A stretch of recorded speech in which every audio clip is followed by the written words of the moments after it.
You're listening to a DM podcast.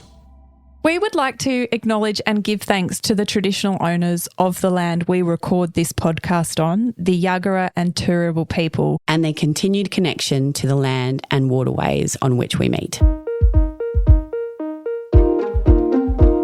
Hello and welcome to Sportish. My name is Georgie Trickett and it's another episode with just me, but this time with some special guests who I think you're going to really be blown away by their life experience and their expertise. They are Emily and Kylee from the Neurolicious podcast, which you're able to get on all your different podcast apps. And I have a special connection to Emily. She is a dear friend of mine who I met many years ago overseas, who has become a really incredible expert in the area of autism, partly due to her qualification. She's a primary school teacher who then went on to do a Masters of Autism and now works as a carer and supporter of families through the NDIS program in the Hunter region of New South Wales, and also through her experience of parenting a 13-year-old autistic child, the beautiful Charlie, who my family and our group of friends had the absolute pleasure of watching Charlie grow up and become the beautiful human that he is. And we love Charlie dearly, and we can see the incredible work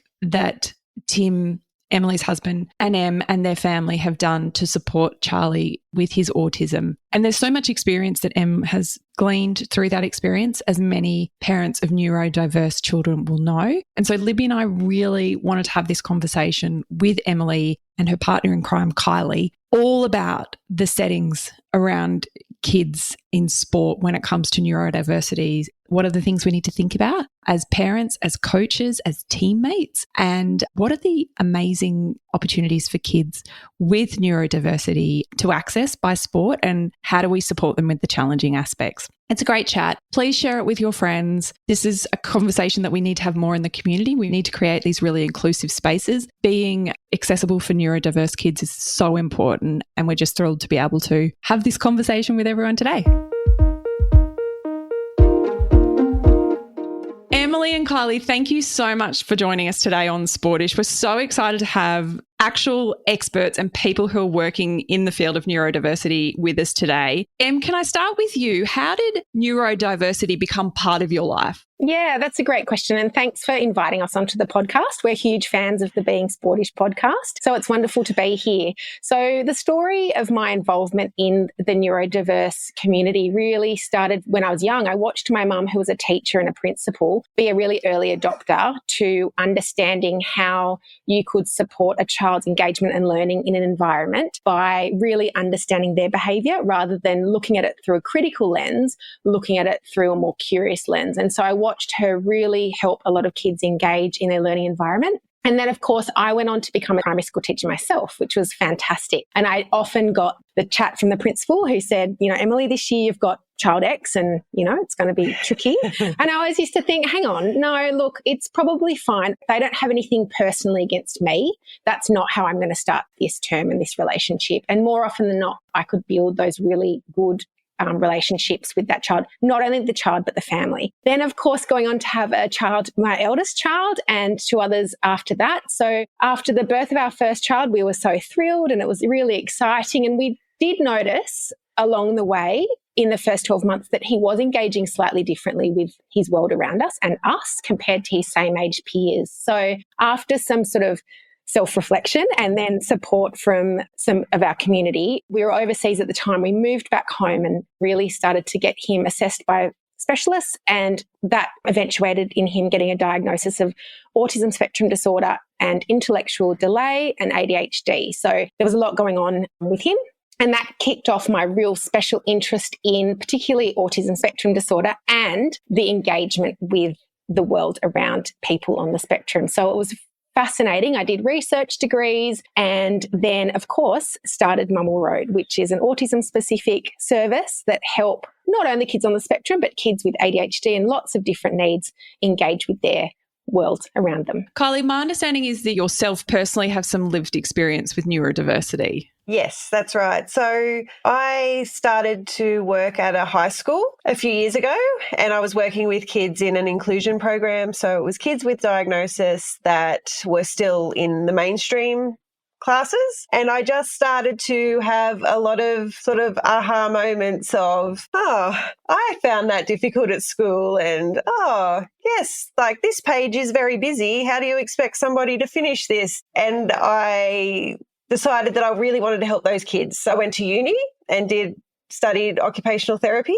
And during that time, I also went and got my own diagnosis of ADHD, which was really interesting because people tend to think that nothing's going on in your head if you get the inattentive ADHD diagnosis, but it's actually the complete opposite. Like you are hyperactive, or for me, from my experience, it's in my head all the time. It never stops. And thankfully, just by coincidence, I met Em in 2022 and started working as an allied health assistant for Mummel Road. Fell in love with the families and the people that we work with and the work that we do. And finally, after 40 years, found my place in the world, I think. So I love that. I think there's a lot of people, older people, particularly women that we know in society at the moment who are having these aha moments, these realizations, and understanding themselves better through the experience of working with either their own children or with other children and being able to connect some dots.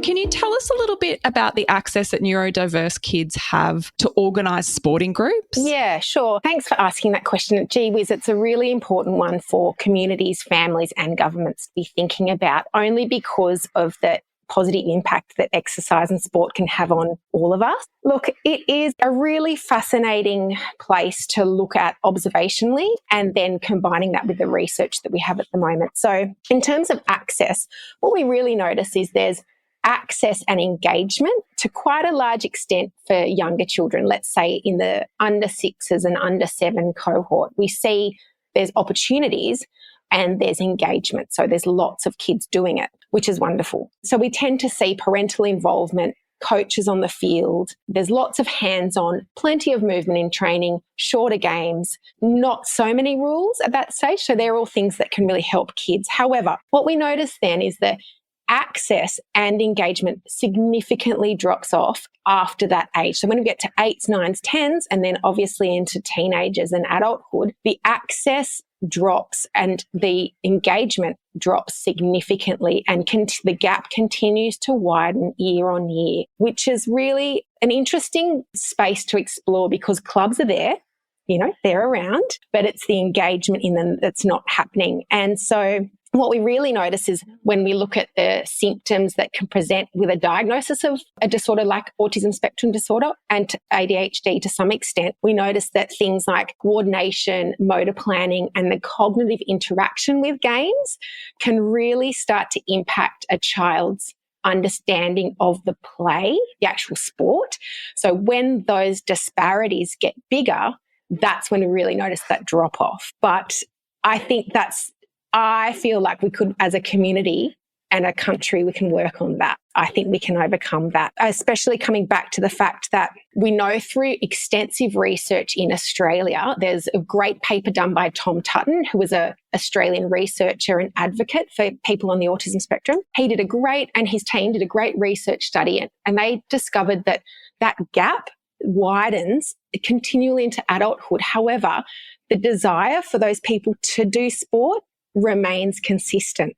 So they want to be involved, but the access and engagement is not there, which is completely heartbreaking, I think, and really interesting research that we should be delving more into. So what you're saying is that these kids want to play sport, it's just that they can't get clubs or associations or coaches, and I'm a coach and have definitely coached kids with neurodiversity. So you're saying that they're not meeting kids where they're at. Is that right, Kylee? Yes, I will sort of add to Emily's statement too that in the younger years, the expectation on kids is lower.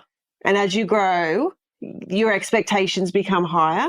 So I don't want anyone to think that we are sort of piling on a sort of area within this. Like, it's a huge issue that I feel, especially for coaches, is really hard to manage when you've got that many kids on a team. It is just easier to engage with the kids that are doing what you're telling them to do and understanding and not really giving the kids that may need additional help the time that they need.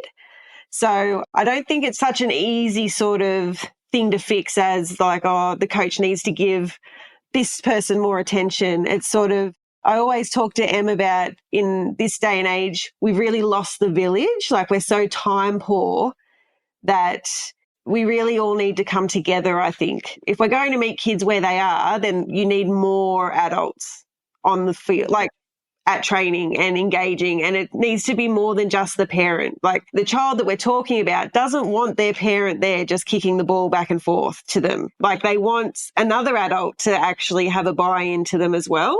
So I don't know how to sort of fix it, and I don't think that it's realistic or fair to ask a volunteer coach to sort of step up. But in saying that, these kids also need to have their needs met as well. I think as well, it's almost symptomatic of what's happening for a lot of kids who, not just the neurodiverse community. We know that, and Libby and I bang on about it incessantly, but we know that the increasing volume of competitiveness and the intensity of a sport is a big factor in kids dropping out of sport. So it's not just neurodiverse kids that are falling off because of that intensity and complexity and you've got to be in the A's and you've got to be in the B's. It's that there's a whole cohort of kids who miss out on sport because we have these settings. And so I think it's just another thing that says we need to relook at how we shape sport in Australia post these amazing kids, like little kids programs, which are so brilliant in terms of how they've modified and reduced complexity to create really strong participation pathways. And I think it's this next step in our puzzle of how we take these little kids programs and evolve them into tween and teen programs that continue to support sport. I'm really interested from you ladies, and I love this sort of practical element because we have coaches and PE teachers and parent volunteers who are listening. What are some of the things that we can do to make sport more inclusive? I just want to read an email to you guys that we received recently. A parent has said, more than happy to have read out, you are the perfect experts to put this to. Hi there. I follow along a little bit through socials and wondered where best to get guidance on navigating sport with neurodivergent kids. My 9-year-old is in her 4th season of netball.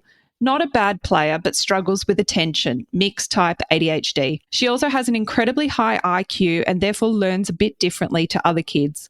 I find that your everyday parent volunteer coaches just don't understand her, and it's getting harder to encourage her to play each week. She loves it, but other kids dismiss her and coaches write her off due to her inattention being misread as disinterest. It hurts my heart to see it, but I'm not a coach and I don't know enough to be involved, but surely I am not the only parent of a neurodivergent child who struggles with this. So ladies, what are some of the adjustments that coaches like myself, PE teachers, parent volunteers, what are some adjustments we can make in how we are managing sport and teams to make it feel more inclusive and to help these neurodivergent kids really feel like this is a safe space and feel like they can develop their skills? It's a great question. It really is. And I got to say, it must be so hard for this mum, like just to watch it all unfold. One of the things that I would say is that it's great that you're not the coach because there should only be one coach. I support that, Kylie.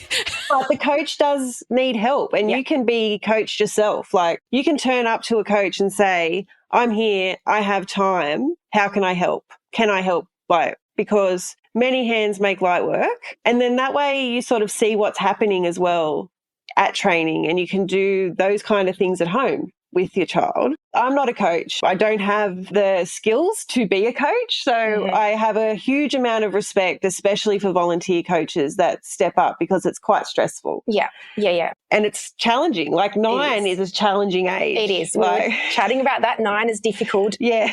As you know, Georgie Trickett, and I know, and you know. I know. Oh, I know. It's wild. I just also like to jump in there because we can get really specific with some things, but sport is general in its nature. There's badminton, there's swimming, and there's soccer, and all these different sports that have different requirements. What I would like to come at this from the lens of coaches, clubs, and parents should approach this with the 3 C's. So curiosity, consistency, and compassion. So when we look at how we can continue to support this little girl that we're in the email, but also other people. So we have the club's responsibility, any club, to be consistent. So if training is going to be held at field A, let's make it that for the season. So we can take photos for visual supports. The season's 10 weeks long.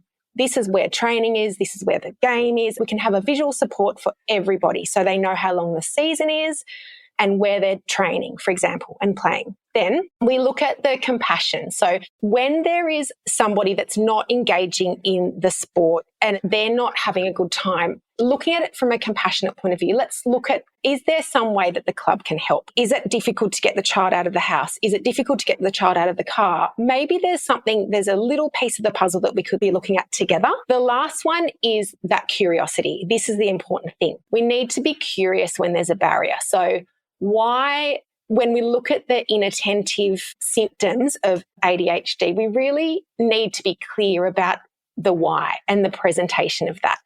Is it because they don't understand why they're doing a drill, because they don't understand how that correlates to play? In which case, why don't we get some of the A-grade players to come down and say, we have to do this drill in our lesson because we can do this sequence of play because we do this every day. So that mentorship, and then try to understand with a curiosity, is it because they don't understand the rules? They don't like the whistle. They feel really shameful when there's a mistake that's called up.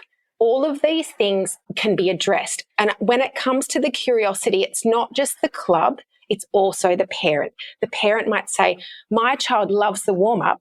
When it comes to drills, I can see they lose interest. I'm going to have a think about why that could be. Do they generally not understand 4-step rules? That I might need to break that down a little bit for them. Do they feel like they don't know the why? We speak about this a lot, the why. People are often with ADHD are like, why are you making me do this? I do not understand. If Lib was here, I'd be referring to her with swimming.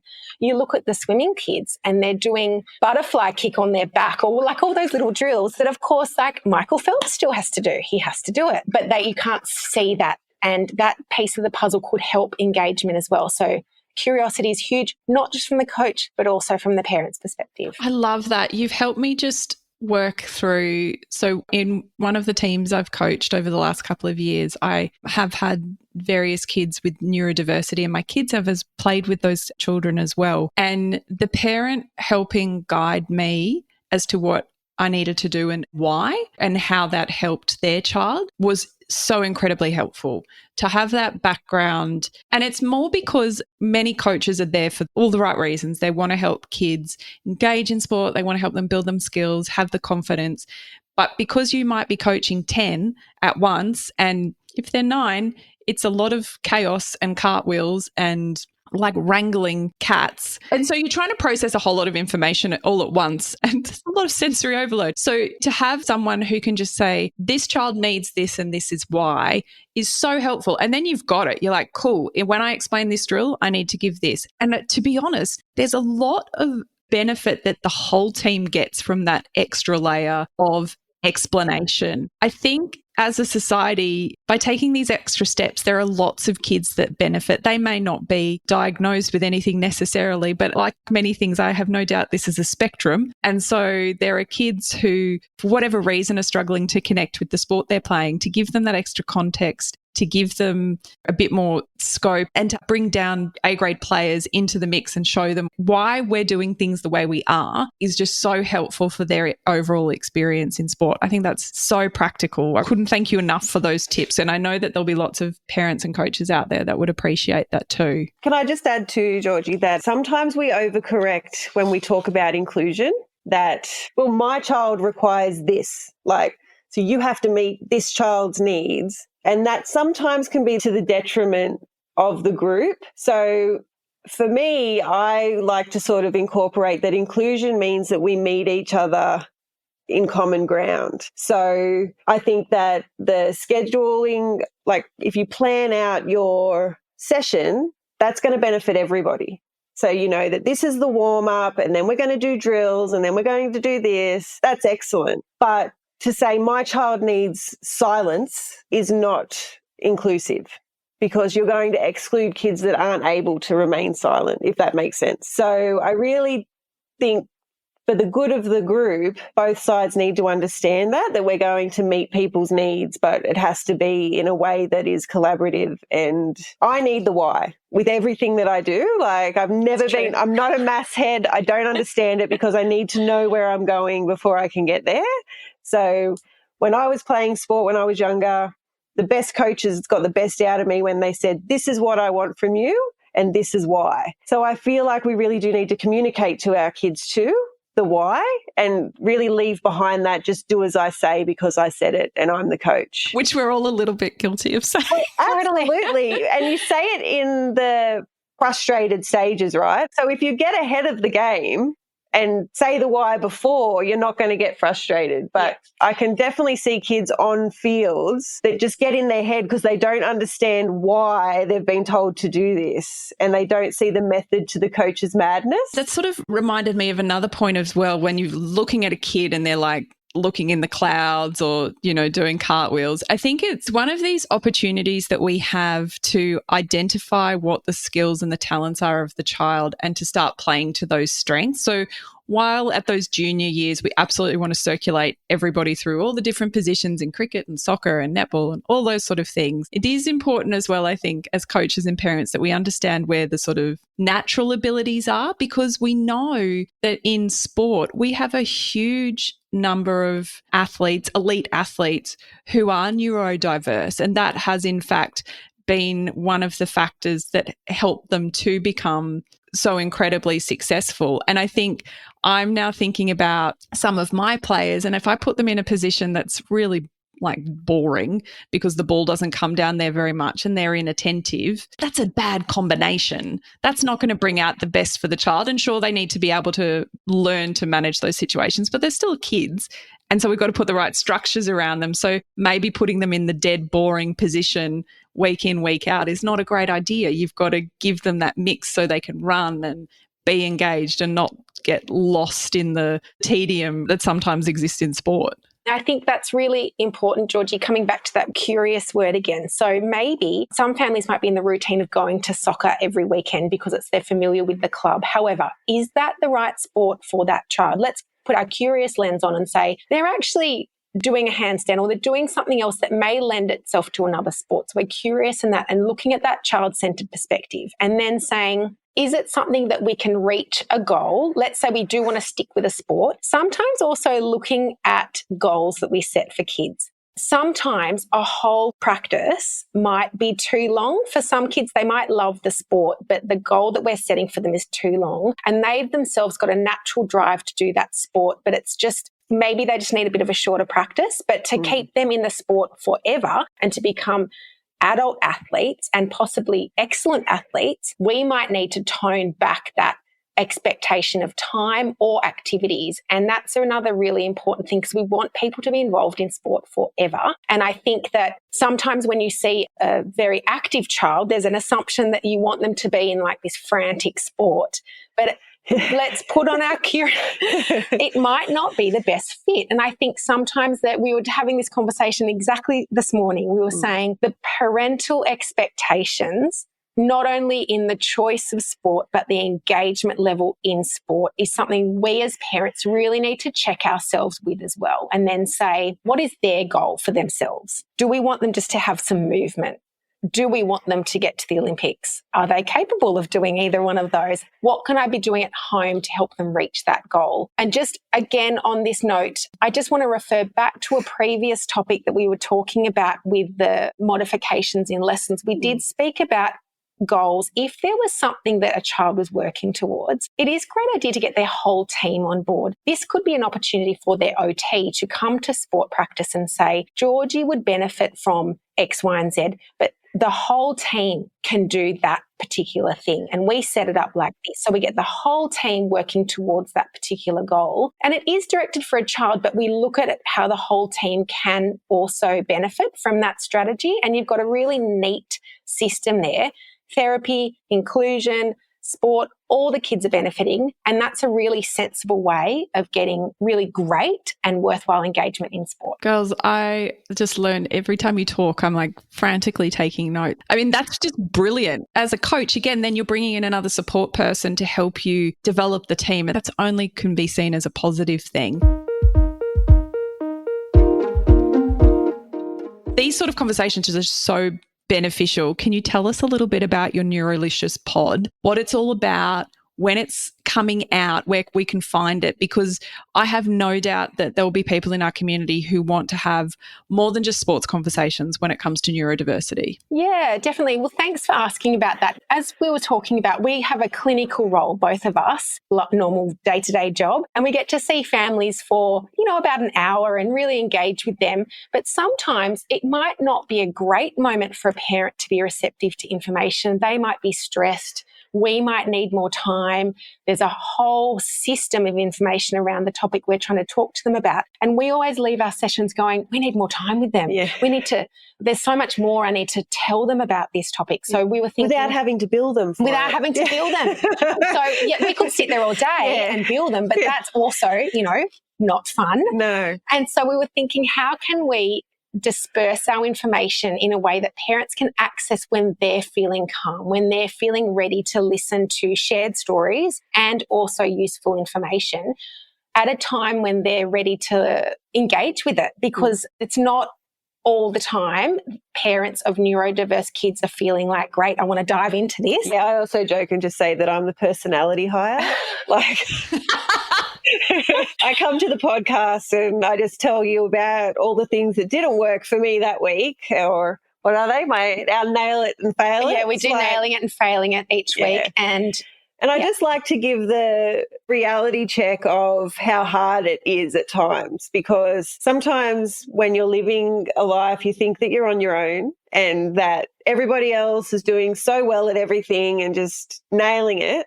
So I really like to bring in the bit of like, well, no, I didn't. Like today I ran out of cheese spread and I offered my 14-year-old a bread sandwich because that's all he eats. And, that sort of happens. And I'll buy cheese spread this afternoon and it'll be okay. And, you can't sweat those small things all the time.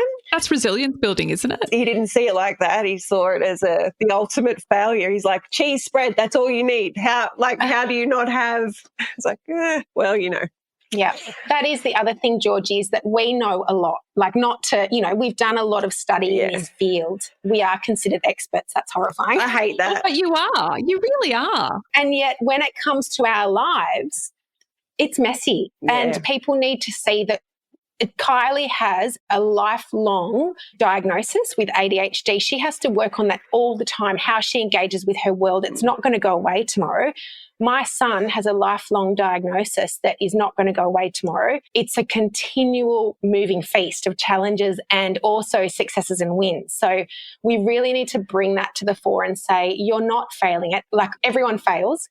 You're doing your best and that's not a failure. Ladies, thank you so much for joining us today. I think we'll get some feedback. We'd love to get you on again at some point in the future to just talk about some of these tricky situations that come up for parents and to just workshop some solutions. Would you be happy to come back and talk again? Love that. Yeah, definitely. Love that. Yeah. Give us all the questions and we can help out where we can from our position of expertise and also position of having plenty of failures as well along the way. You can catch Emily and Kylee on the Neurolicious pod, which is coming out on all your favourite podcast apps. Go and check it out. Go and support them. These ladies are working in this field. They're living it daily and they want to be two mates that you can talk to about it. Thanks so much for joining us, girls. Thanks for having us. Thank you so much for listening to this week's episode of Sportish. We hope you loved getting to know Emily and Kylee. They are just wildly intelligent about this space. I mean, they're wildly intelligent anyway, but on this topic, we could have talked for a whole nother hour and we will definitely get them back because there's just so many different ways to look at the opportunity for inclusion in kids sport and grown-up sport. You can absolutely go and follow them